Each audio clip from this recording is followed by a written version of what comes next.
Hello everyone, welcome to my YouTube channel. तो आज का हमारा टॉपिक उत्तर प्रदेश होमगार्ड परीक्षा भर्ती को टारगेट में लेते हुए प्रैक्टिस सेट नंबर 22 करवाने जा रहा हूँ। और मैंने वादा किया था कि मैं 25 टोटल पूरा प्रैक्टिस सेट करवा दूंगी। तो आज का 22 है और जल्द ही कल तक सभी प्रैक्टिस सेट अपलोड हो जाएंगे। उसके बाद टॉपिक वाइज ही एग्जामपुर के द्वारा पब्लिश किया गया विवेक सर के द्वारा, उसको हम देखेंगे। और साथ ही साथ बताते चले कि RWA का भी प्रैक्टिस सेट चल रहा है।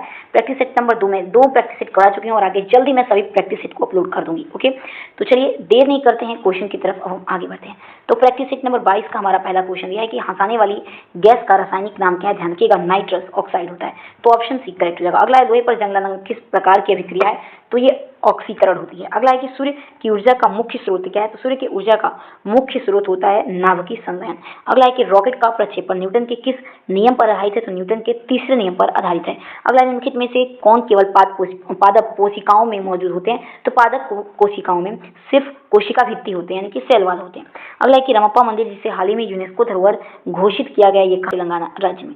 अगला है मानव शरीर की सबसे छोटी हड्डी स्टेपिस कहाँ पाई जाती है? तो हमारे कान में पाई जाती है। नेक्स्ट क्वेश्चन देख लेते हैं। अगला क्वेश्चन दिया है कि पौधे में जल का परिवहन किसके कारण होता है? तो जल का परिवहन जाइलम, और फल पूछेगा तो फ्लोएम लगाएंगे। अगला LPG में मुख्य रूप से कौन सी गैस होती है? तो हल्के का प्रोपेन और ब्यूटेन होती है।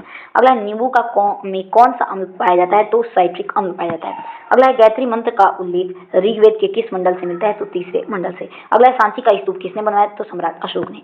नेक्स्ट है कि पद्मनाभ स्वामी मंदिर तिरुवनंतपुरम के किस देवता को समर्पित है? तो ये ध्यान रखिएगा, भगवान विष्णु को। नेक्स्ट क्वेश्चन है कि किस युद्ध के को भारत में ब्रिटिश शासक की नींव रखने वाला पहला बड़ा संघर्ष माना जाता है? तो किस युद्ध को पूछा जा रहा है? तो देखिए हम अपने ऑप्शन की तरफ बढ़ते हैं। तो ऑप्शन नंबर कौन सा हमारे यहाँ पे करेक्ट आंसर हो जाएगा, देखते हैं। तो देखिए ऑप्शन नंबर इसमें हमारा बी करेक्ट होगा, प्लासी के युद्ध को। अगला है कि 1857 का विद्रोह उत्तर प्रदेश के किस शहर से शुरू हुआ? तो मेरठ से। नेक्स्ट है कि निष्क्रिय विरोध के सिद्धांत का प्रतिपादन किसने किया? अरविंद घोष ने किया है। अगला है किसकी अध्यक्षता में पूर्ण स्वराज का प्रस्तावना पारित किया गया था? तो जवाहरलाल नेहरू की अध्यक्षता में। अगला है कि भारतीय संविधान का पिता किसे कहा जाता है? ध्यान रखिएगा, डॉक्टर भीमराव अम्बेडकर। और आज के दिन 14 अप्रैल को इनकी जयंती मनाई जा रही है। ओके, अगला है कि लोकसभा के सदस्य का कार्यकाल कितना होता है? तो 5 वर्ष का। भारत के संविधान में कितने मौलिक अधिकार हैं? तो 6 हैं टोटल। ध्यान रखिएगा, पहले 7 थे, ठीक है।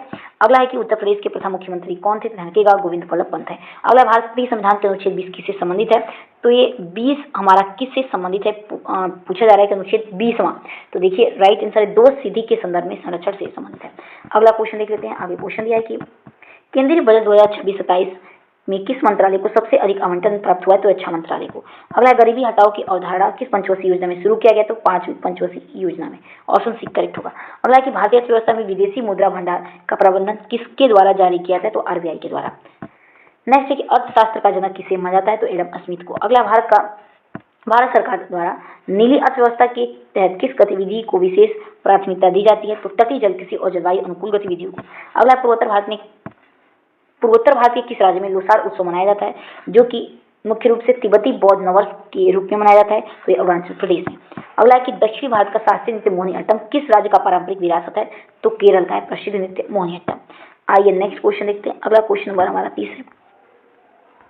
नेक्स्ट है मेघालय की खासी जनजाति द्वारा मनाया जाने वाला शाक शुकत माइनसियम क्या है? ये पूछा जा रहा है। तो धन्यवाद देने वाला फसल है।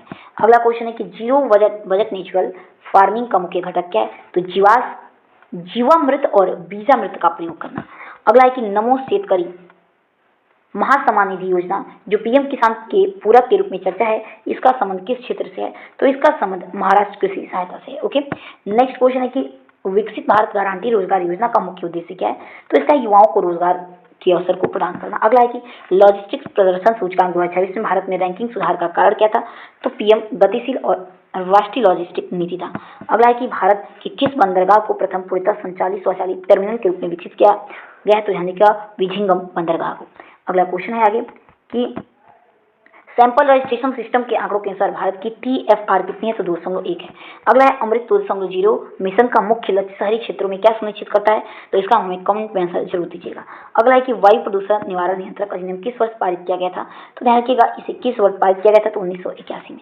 अगला है कि बखीरा पक्षी अभयारण्य यूपी में कहाँ पर है? एक ये साइट है तो संत कबीर नगर में है। अगला है कि होमगार्ड के रूप में पर्यावरण संरक्षण में आपकी प्रत्यक्ष भूमिका क्या हो सकती है? तो वनों की अवैध कटाई को रोकेंगे और स्थानीय जल निकायों की सुरक्षा में पुलिस का क्या करेंगे? सहयोग करेंगे। अगला निम्नलिखित कथनों पर विचार करना है जिसमें पहला और दूसरा दोनों सही हो जाएंगे। आप देख लीजिएगा एक बार। तो ऑप्शन नंबर सी हम करेक्ट कर देंगे, यानी कि ए और बी दोनों। नेक्स्ट क्वेश्चन देख लेते हैं। अगला क्वेश्चन क्या है? देखिए नेक्स्ट क्वेश्चन नंबर है कि लोकटक झील के संबंध में निम्नलिखित कथनों पर विचार करना है। तो इसमें भी पहला और दूसरा दोनों सही हो जाएंगे, यानी कि ऑप्शन नंबर सी करेक्ट हो जाएगा। नेक्स्ट क्वेश्चन है कि मेघालय का पठार भूवैज्ञानिक के रूप में किसका विस्तार है? ध्यान रखिएगा ये किसका विस्तार है पूछा गया, तो प्रायद्वीपीय पठार का। अगला निम्नलिखित में से कौन सा सुमेलित मेल खाता है? तो ध्यान रखिएगा उकाई परियोजना गुजरात से संबंधित है। ओके, नेक्स्ट है कि भारत में पेट्रोकेमिकल हब के रूप में प्रसिद्ध जामनगर गुजरात की अवस्थिति का सबसे मुख्य कारण क्या है? तो आयातित तेल के लिए बंदरगाह से निकलता है। अगला है कि राष्ट्रीय जलमार्ग संख्या 2 किस नदी और किन दो शहरों के बीच है? तो ब्रह्मपुत्र नदी और सादिया से धुरी के नजदीक है, के बीच है, ध्यान रखिएगा। अगला है कि फेडरल बैंक का मुख्यालय कहाँ है? ध्यान रखिएगा फेडरल बैंक का मुख्यालय कोची यानी कि अलवा में है, कह सकते हैं। नेक्स्ट क्वेश्चन है कि क्वेश्चन नंबर 48 देखिए मैथ्स का कॉलम है, तो आप एक बार इसे मैच कर लीजिएगा। सिर्फ और सिर्फ मैं आंसर बता देती हूँ।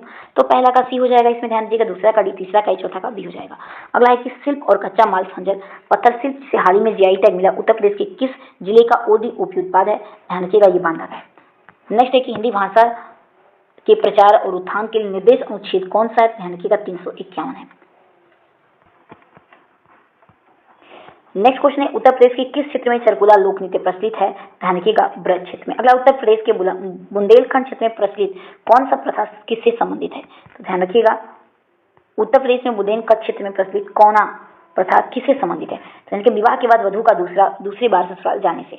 ध्यान रखिएगा यहाँ पे टाइपिंग मिस्टेक हुई, मैं आपको पहले बता देती हूँ। एक दो जो आंसर मिस्टेक हो रहा है, मैं दोबारा भी चेक की थी, लेकिन टाइपिंग मिस्टेक इसमें आंसर की में हुई है, मतलब एग्जाम्पल के द्वारा। सर लोग भी जो किए होंगे थोड़ा बहुत टाइपिंग तो सबसे हो जाती है मिस्टेक, तो गलती सभी से होती है। कौना की जगह पे ध्यान रखिएगा यहाँ पे गौना होता है, ठीक है। यानी कि जब लड़की अपने मायके आने के बाद दूसरी बार ससुराल जाती है तो उसे गौना कहते हैं। अगला क्वेश्चन है कि उत्तर प्रदेश की जौनसारी जनजाति में प्रचलित बहुपति विवाह का मुख्य ऐतिहासिक भौगोलिक कारण पूछ रहा है। इसमें क्या है? ध्यान दीजिएगा इसका कारण है कृषि भूमि के विखंडन को रोकना। अगला क्वेश्चन देख लेते हैं। अगला क्वेश्चन क्या है? क्वेश्चन नंबर अगला हमारा 54 होने जा रहा है। देखिए कौन सा क्वेश्चन होगा। देखिए इसमें भी 54 में दिया है चौन में मिलान करने से संबंधित है। तो देखिए सिर्फ और सिर्फ हम आंसर बोलेंगे, पहला का भी दूसरे का इसमें सी हो जाएगा, पहले का भी दूसरे का सी, तीसरे का ए और चौथे का डी हो जाएगा। तो ऑप्शन नंबर ए हमारा करेक्ट हो जाएगा। आप एक बार इसको मैच कर लीजिएगा। ओके, नेक्स्ट क्वेश्चन है कि उत्तर प्रदेश का कौन सा मेला सांप्रदायिक सभ्यताओं की एक मिसाल है, जहां हिंदू श्रद्धालु बाबा की मजार और मुस्लिम श्रद्धालु मंदिर में मत्था टेकते हैं? तो ध्यान दीजिएगा ये कौन सा मेला है जिसमें हिंदू और मुसलमान दोनों भाई लोग एक साथ शामिल होते हैं? ध्यान रखिएगा नौचंदी का मेला। अगला क्वेश्चन है कि वाराणसी में मनाया जाने वाला देव दिवाली उत्सव दीपावली के कितने दिन बाद मनाया जाता है? तो 15 दिन बाद, और कार्तिक पूर्णिमा या फिर त्रिपुरारी विजय के दिन। अगला है कि उत्तर प्रदेश के जेवर नोएडा क्षेत्र में रहने वाले दारी चंद्रो और तोमर प्रकाशी तोमर ने किस खेल में अंतर्राष्ट्रीय ख्याति प्राप्त कर राज्य का मान बढ़ाया था? तो निशानेबाजी में। अगला उत्तर प्रदेश सरकार के पूंजीगत व्यय का प्राथमिक उद्देश्य क्या है? तो एक्सप्रेसवे, अस्पताल और स्कूल जैसी संपत्तियों का निर्माण से। अगला उत्तर प्रदेश के किन शहरों में पुलिस कमिश्नरेट प्रणाली सबसे पहले लागू की गई थी? तो ध्यान रखिएगा पुलिस कमिश्नरेट ये सबसे पहले लागू की गई थी लखनऊ और गौतम बुद्ध नगर में। अगला अंतर्राष्ट्रीय मानकीकरण संगठन का मुख्यालय कहाँ है? तो जिनेवा में है। अगला है कि वन रैंक वन पेंशन योजना का मुख्य रूप से किस वर्ग की आंतरिक और राष्ट्रीय सुरक्षा से संबंधित कल्याण है? तो ध्यान रखिएगा इसमें करेक्ट आंसर बी हो जाएगा सशस्त्र बलों के सेवानिवृत्त कर्मचारी से। अगला है कि नेशनल इंटेलिजेंस ग्रिड का मुख्यालय कहाँ स्थित है? मुख्य कार्य पूछा है इसका, तो विभिन्न सुरक्षा एजेंसियों के बीच डेटा साझा करने के लिए एक एकीकृत क्या है? तो मंच।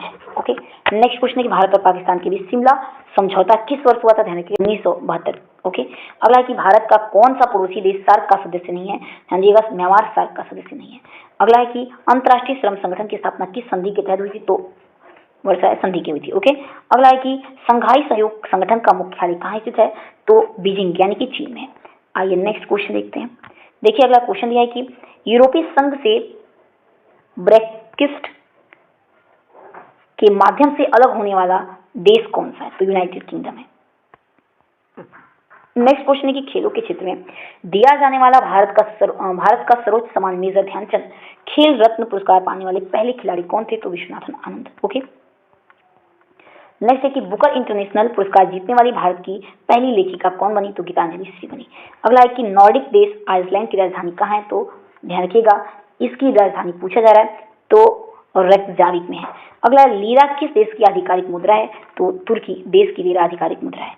अगला राष्ट्रीय सांख्यिकी दिवस किस जयंती के उपलक्ष्य में मनाते हैं? तो पीसी महालनोबिस के जयंती पर। अगला है कि भारत का परमाणु कार्यक्रम किसके नेतृत्व में शुरू किया गया था, जिन्हें इसका जनक कहा जाता है? तो होमी जहांगीर भाभा को। ओके, आइए नेक्स्ट क्वेश्चन की तरफ आगे हम बढ़ते हैं। अगला है कि लिथियम आयन बैटरी के विकास के लिए किसे रासायनिक शास्त्र का नोबेल पुरस्कार दिया गया था? ध्यान रखिएगा ऑप्शन नंबर ये डी करेक्ट हो जाएगा इन सभी को। अगला है कि उत्तर प्रदेश के मुख्यमंत्री खेत सुरक्षा योजना के तहत आवारा पशुओं को से फसल बचाने के लिए सोलर फेंसिंग लगाने हेतु छोटे किसानों को कितनी सब्सिडी दी जाती है?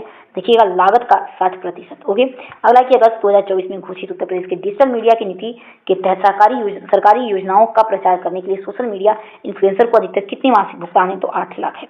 अगला कि मुख्यमंत्री विवेकाधीन कोष का उपयोग मुख्य रूप से किस उद्देश्य के लिए किया जाता है? तो गरीब व्यक्तियों को गंभीर रोगों के इलाज हेतु वित्तीय सहायता प्रदान करने के लिए। अगला उत्तर प्रदेश के बुंदेलखंड पठार की औसत ऊंचाई कितनी है और यह इसकी मिट्टी कैसी है? तो इसकी ऊंचाई 300 मीटर है और ये लाल मिट्टी है यहाँ पे। अगला है कि बांगर क्षेत्र के बारे में कौन सा कथन सही है? तो यह ऊंचा मैदान भाग है जहाँ बाढ़ का पानी नहीं पहुंच पाता है। ओके, आइए नेक्स्ट क्वेश्चन देखते हैं। अगला देखिए क्वेश्चन दिया है कि उत्तर प्रदेश सरकार द्वारा मिशन शक्ति के चौथे चरण में शक्ति दीदी अभियान का मुख्य उद्देश्य क्या है? तो इसका मुख्य उद्देश्य गांव में जाकर महिलाओं को उनके कानूनी अधिकारों और सुरक्षा योजनाओं के प्रति जागरूक बनाने से है। अगला है कि 2025-26 के दौरान उत्तर प्रदेश के हिमालयी क्षेत्र में बादल फटने जैसी घटनाओं में वृद्धि का मुख्य भौगोलिक कारण क्या रहा था? तो मानसून हवाओं का शिवालिक पहाड़ियों से टकराकर अचानक ऊपर की तरफ उठना रहा था। नेक्स्ट क्वेश्चन है कि उत्तर प्रदेश के ललितपुर जिले में पाई जाने वाली वो कौन सी जनजाति है जो स्वयं को सबरी का वंशज मानती है और वनोपज पर निर्भर है? ध्यान रखिएगा ये खरवाल। ध्यान रखिएगा ये कौन सी जनजाति है पूछा है ना। तो देखिए इसमें हमारा ये सहरिया जनजाति होगी। Okay, option number correct answer हो जाएगा। ओके, नेक्स्ट क्वेश्चन है कि उत्तर प्रदेश के किस औद्योगिक गलियारे को डिफेंस मैन्युफैक्चरिंग का हब बनाने के लिए प्रहोस मिसाइल इकाई की स्थापना की गई है? तो ध्यान रखिएगा करेक्ट आंसर इसमें हमारा कौन सा हो जाएगा? तो लखनऊ। अगला क्वेश्चन है कि उत्तर प्रदेश के कितने जिले नेपाल के साथ अपनी सीमा साझा करते हैं? तो 7। अगला है कि पहला सार्क शिखर सम्मेलन कहाँ आयोजित किया गया था? तो देखिए ये कहाँ आयोजित किया गया था? तो ढाका और बांग्लादेश में। नेक्स्ट है 1919 में स्थापित कौन सा शिखर सम्मेलन दुनिया का 20 प्रमुख अर्थव्यवस्थाओं के लिए नेताओं के लिए शिखर सम्मेलन माना जाता है? तो G20 को मानते हैं। अगला है 2025 में प्रकाशित चर्चित पुस्तक ऑपरेशन सिंदूर के लेखक कौन है, जिसमें सीमा पर की गई सैन्य कार्रवाइयों का वर्णन है? तो इसके लेखक लेफ्टिनेंट जनरल KJM ढिल्लो हैं। अगला क्वेश्चन है कि अक्टूबर 2025 में विमोचित पुस्तक विंग्स ऑफ वैलर के लेखक कौन है? तो इसके लेखक स्वप्निल पांडे हैं। अगला है कि सोशल मीडिया पर डिजिटल फुटप्रिंट का अर्थ क्या है? तो ध्यान रखिएगा इंटरनेट का उपयोग करते समय किसी व्यक्ति द्वारा छोड़े गए डेटा के निशान है। अगला यूरोप की राइन नदी के किनारे स्थित कौन सा शहर विश्व की सबसे बेस्ट अंतर्देशीय बंदरगाहों में से एक है? तो रोटरडैम है। अगला है कि सरगेसो सागर की क्या विशेषता है जो दुनिया के अन्य सागरों से इसे अलग बनाती है? तो इसकी विशेषता है इसकी कोई भी तटरेखा नहीं है। आइए नेक्स्ट क्वेश्चन की तरफ बढ़ते हैं। अगला क्वेश्चन है कि होर्मुज जल संधि सामरिक रूप से किन दो महत्वपूर्ण जल निकायों को जोड़ती है? तो फारस की खाड़ी और ओमान की खाड़ी को एक करती है। अगला निम्नलिखित में से भूमध्य सागर का प्रकाश स्तंभ किसे मानते हैं? तो स्ट्रॉबेरी को मानते हैं। अगला वेनेजुएला और कोलंबिया ओरिनोको नदी के बेसिन पर पाया जाने वाला उष्णकटिबंधीय घास क्या है? तो इस घास को क्या कहते हैं पूछा जा रहा है। देखिए राइट आंसर इसमें हमारा कौन सा हो जाएगा? तो लानूस कहते हैं। अगला है कि जनवरी 2026 में इसरो द्वारा रिपोर्ट के अनुसार कौन सा मिशन विफल रहा? तो PSLV-62 विफल रहा। अगला 2026 की शुरुआत के रिपोर्ट के अनुसार कौन सा देश दुनिया का चौथा सबसे बड़ा अर्थव्यवस्था बन गया? यानी कि दुनिया में उसकी अर्थव्यवस्था चौथे नंबर पे आती है, तो हमारे प्यारे देश भारत की आती है। अगला किस राज्य ने जनवरी 2026 में एक समर्पित आर्टिफिशियल इंटेलिजेंस और मशीनरी लर्निंग नीति को मंजूरी दी है? तो ये ध्यान रखिएगा ऑप्शन नंबर हमारा कौन सा करेक्ट हो जाएगा? तो तमिलनाडु हो जाएगा। अगला क्वेश्चन है कि किस देश ने विदेशी विज्ञान और प्रौद्योगिकी प्रतिभा को आकर्षित करने के लिए के वीजा नामक वीजा श्रेणी की शुरुआत की है? तो जापान ने। अगला है कोलकाता में आयोजित कंबाइंड कमांडर्स कॉन्फ्रेंस 2025 का विषय क्या रहा है? तो इसका जो विषय था भविष्य के संघर्षों के लिए प्रौद्योगिकी रहा है। अगला है कि किस संस्थान ने नई फिनलेस स्नेक ईल प्रजाति की खोज की है? तो ईल प्रजाति की खोज की गई राष्ट्रीय मत्स्य अनुवांशिकी संसाधन ब्यूरो के द्वारा, यानी कि national bureau of fish genetic resource ने इसकी खोज किया। तो चलिए दोस्तों मिलते हैं अपने अगले वीडियो में। वीडियो पसंद आए तो प्लीज अधिक से अधिक लाइक एंड सब्सक्राइब जरूर करिएगा। तब तक के लिए जय हिंद जय भारत।